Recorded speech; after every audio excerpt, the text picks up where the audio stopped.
Hi guys, this is the advisor and welcome back to my channel. I'm trying to set out a crime plan. That is the intention and that's what I'm going to do in a subsequent video to this one. But before anybody can set out an effective crime plan, the first thing one has to do is to know what one is actually dealing with. What are you dealing with? Because if you don't know what you're dealing with, it's this pointless setting out a plan because it has to have a basis, a foundation. Because if you don't know where you are at this point and how you get to where you are at this point, you'll not have any idea how to even start acting on it and to fixing it. So this video, all it is doing is laying the foundation, giving the background, the history, and the root of the problem, and then we can get to actually starting to make the plan based on what we know. Because if we don't understand what we have, and if we don't know how we got to where we are, there is no way you can ever start to fix it and effectively fix it. Okay, so here we go. If we are going to know what we are dealing with, we have to go to the root of the problem. What had the situation? What led us to where we are today? Because if we don't understand those fundamentals, it is pointless trying to fix something that you are not even acquainted with or don't even understand. So first, let us get to the root of the issue. And to do this, we have to go back in history. Right? The first thing to note is that we are trying to fix a problem that has persisted from time immemorial without success. And if we have been trying to do that and it has not worked, then it means that our methodologies are wrong. It also means that the fundamental rules and the schools of thought and the foundation of that system is also defective. Everything will have to be wrong with it if it's not working. Therefore, the first thing to fix, to even begin, before we even begin to tackle the problem, is we have to fix our minds. The mind is the first thing to fix. If we cannot accurately assess a situation, we will never be able to do a proper prognosis, and therefore we'll never be able to apply the right fix. Because if you apply the wrong fix, it really isn't a fix, is it? We need people who are objective and realistic in their reasoning. Okay. Now, if we can get people who can think and reason objectively, logically, rationally, then that's the first place to begin. Because it's about creating something, fixing problems, and you have to identify the problem 100% or as close to 100% as possible. Therefore, the first thing to be looked at are the legal provisions governing the agencies that are responsible for crime fighting in this country. Obviously, they are not very effective because if they were effective, they would have worked. I think presently the legislation and the legal rules that governs crime fighting in this country have tied the police hands, have tied the hands of law enforcement in general, and because their hands are tied, the police cannot act to solve the problem. So, right? What I mean is that the legislative framework under which we operate has to be upgraded, but not just upgraded, but in some cases fundamentally changed. And the first step in that direction is to recognize the type of world we are living in and acknowledge the nature and the extent of the security threats we face. What now persists is not working and has never worked. It has been said that lunacy is doing the same thing over and over and expecting different results. So since every Jamaican administration has been using the same approach to crime since time immemorial and have been expecting different results and not getting it, it stands to reason that our country is being run by two separate sets of lunatics in our two major political parties. Right? So That is the first thing to understand, that we need to fix our minds, because we are so stuck in our old ways of doing the wrong thing, and we just haven't got the capacity to change, or the will to change, or the balls to change. So we have got to change our minds about how we do things, change how we look at things. Okay. Now, the first thing to acknowledge is that neither of the two political parties have ever taken crime seriously. No, neither the PNP nor the JLP have ever taken crime seriously. And there is a fundamental reason that cannot be disputed. Every prime minister who have ever run this country has used the position as a sinecure. Now, what is a sinecure? A sinecure is a position requiring very little or no work, but gives the holder the position that is high in status with outstanding financial benefits and rewards. There are two areas of responsibility within any nation that should never be given as a sinecure to anyone. One is the finance, and the other is national security. Now, some competent people in most cases do get the finance portfolio in Jamaica, but virtually nobody competent has ever gotten national security. No. And I'm going to give examples why I say this. I can give examples. What has been happening is that we give out the National Security Ministry as a reward to our friends, without the slightest care in the world as to whether or not they were competent for the task. Let me give a few examples, and I'm going to go back in history. I'll just go back to 1972, because I don't know much about the history beyond 72. The first Minister of National Security appointed by the new PNP administration in 1972 was a man called Keeble Munn. Can anybody tell me what expertise the Honorable Keeble Munn brought to the job? I'll tell you. His expertise was in agriculture. Yeah, you heard right. He was an agriculturalist. To be specific, he was a coffee farmer.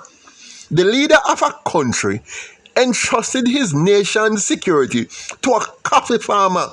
And then you want to tell me that that leader really cared about national security? I go on. No, I could go through all the others, but let me fast forward a minute to the 90s. Portia Simpson Miller, she put KD Knight, and then after that, Dr. Peter Phillips as Ministers of National Security. Their background was in legal. One was a lawyer, and one, I think, was a medical doctor, if I remember right. Dr. Peter Phillips was, no, he was not a medical doctor. He was not a real doctor. He's a PhD doctor of something or the other. Okay, but none of these men were they were both lackluster and very mediocre appointees. And the same could be said of their terms in office. Mediocre. You understand me? But so, I don't know if they couldn't find anybody else, but so be that. Now, it gets worse. It got worse than KD Knight and worse than Peter Phillips. And I think what KD Knight and Dr. Phillips lacked was not in education, because they were two learned men. What they had was that they lacked balls. They lacked any need to try something new or try anything different. And you can't put somebody as Minister of National Security who lacks balls. And these men were just two little cowards in the post who just use it to just try and just go through and hope they live to see the end of their appointment in that portfolio. That's what they were there, and that's all they did. They were totally lackluster. Anyway, but I go on. It gets worse, very worse. And as we in Jamaica would say, it gets worse. What kind of qualification did the new National Security Minister have under the returned Portia Simpson Miller administration in the 2000s. It was in banking. Peter Bunting was a banker. So you take a man, you appoint a man whose only qualification in knowing how to count money and invest money, and you put him to run the national security of a country? No, let's move on. He was well out, and you know, the thing is, with Peter Bunting, he was well out of his depth, and he knew it. That is why within 6 months, he had to go on national TV and ask for the dear sweet Lord, who he believed in, to help him fix it. The man was so lost. Totally lost. These are the type of people these are the type of people that our prime ministers have been putting in to reward their friends. Listen, let me tell you something. If you want to reward one of your loyalists, you put them somewhere where they don't have to wake up out of the bed. You take them and you give them a position, and they have that sinecure, and they live there and they can stay there out of harm's way. You don't take things like national security and give it to a person as a sinecure. You can't do that. And Jamaica's prime ministers have constantly done that. And that is one of the fundamental things that Jamaica has to fix. All right. It gets worse than that. You know, as a matter of fact, it gets worser. You know? And I say that because this is a superlative that we Jamaicans use. We have worse, worser, worsera, and worserara. Well, this is worserara. I said that because when Andrew Holness took over, who did he appoint to the post? Bobby Montague. Based on his obviously poor intellectual capacity, any leader of a company, of a country who would give that man anything larger than a candy stall and a street corner to run is not even fit to run a country himself. But there you go.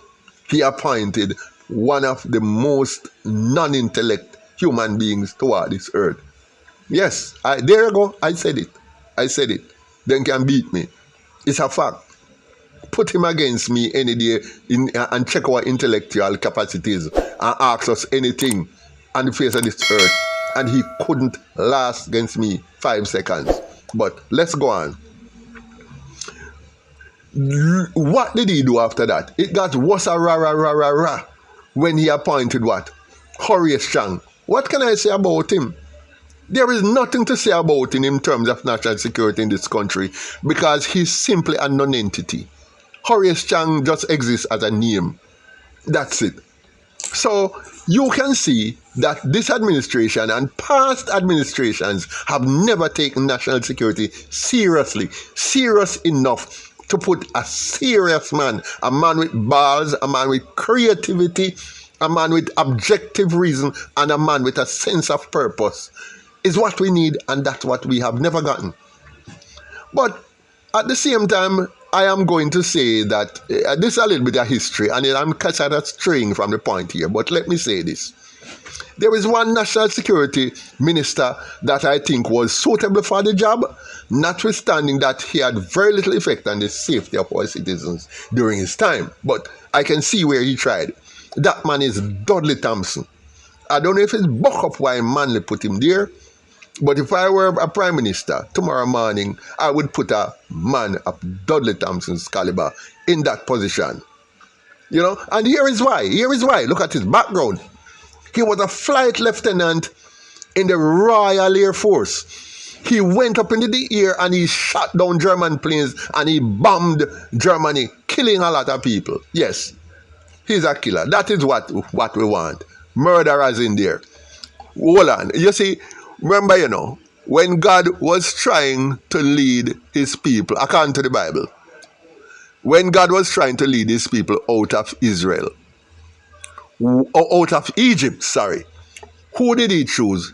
He chose a murderer to protect his people, you know. Moses was a murderer, you know. Yeah, so him know say Moses was ruthless and him not afraid for broke few skulls and dirt two boy or 10 boy or 10,000 boy. You think Moses, you think God was going to choose a man when him tell him say push your rod across the Red Sea, and the man say, but me I go kill people, God, me can't. Yeah, me can't. Him want a ruthless man where we take out any number of them to meet his objectives. So him choose a man when I go hesitate. You don't want a little pussy for run Ministry of National Security. No, that not gonna work. You know? So this is a man, Dudley Thompson was a man. He was based in Normandy in France at the close to the end of war, where he would use that base to bomb Germany. Yeah? And shoot down plane with the RAF. You know, and he spoke fluent French, and he aided the interrogation of captured French collaborators for the British intelligence agency MI6. So with a glowing background like that, I would take a chance with a man like that.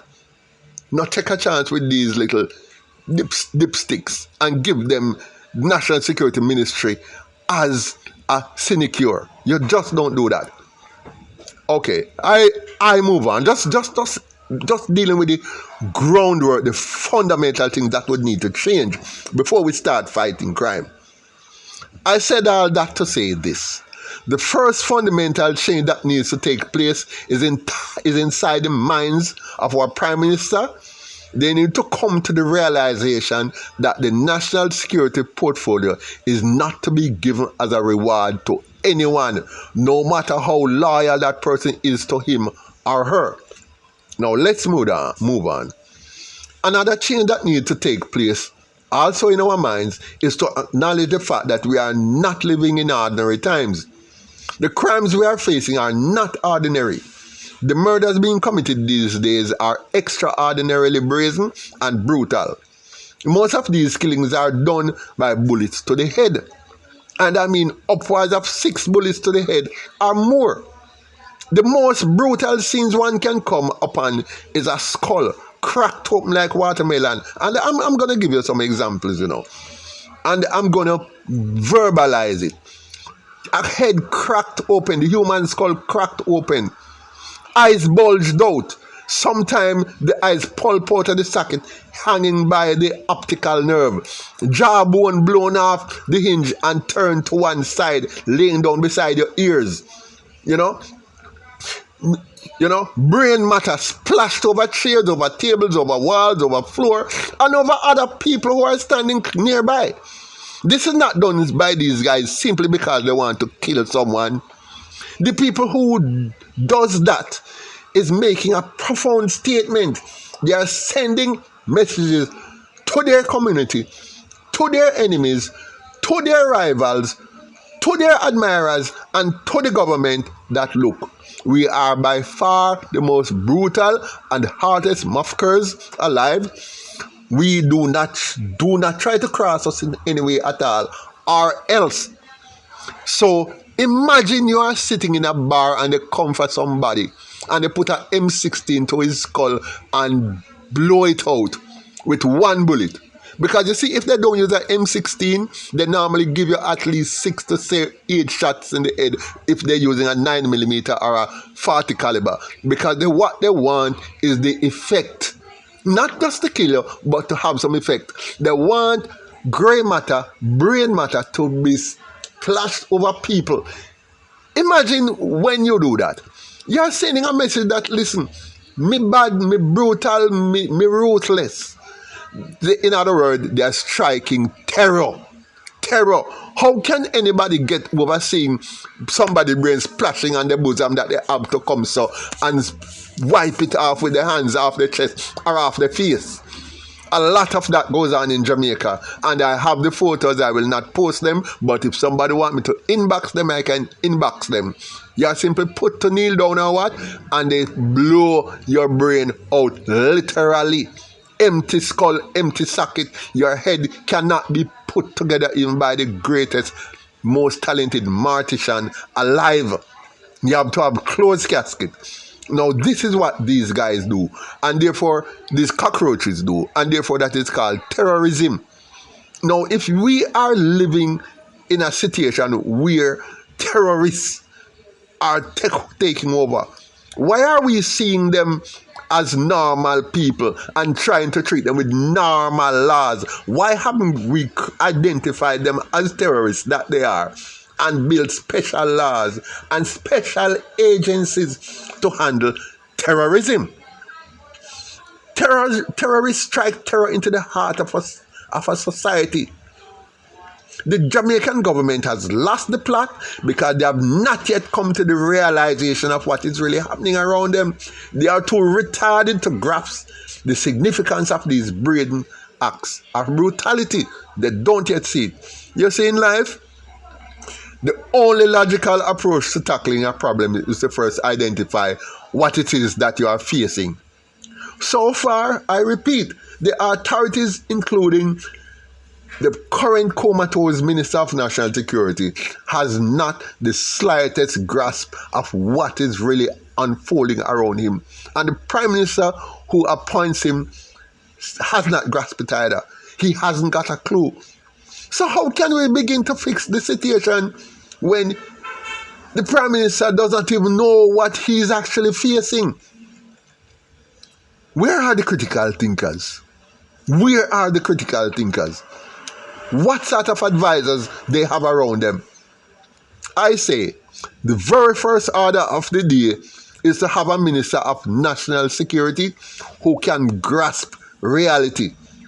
Having grasped reality, what is next? The next step is to abandon the method, procedures, institutions, and legislation that are outdated and are otherwise useless. Just chuck them out. In other words, create a new set of agencies that are specifically designed to manage the problem. Then employ operatives within these agencies with the required skills and mindset to man these agencies. What I'm saying is, it is pointless putting new wine into old kegs. The residue from the old keg will just contaminate the new wine. Likewise, putting old wine into new kegs, we will still be stuck with the old wine we are trying to get rid of. Therefore, in order to streamline things, out with the old and in with the new. Now, having laid the groundwork for what we would how to move forward, we will now go to part 2, and part 2 will be coming up, which will tell you, having identified the real problems, how we apply the fix, because we know what needs fixing now. We're going to apply the full fix. Wait for the next video.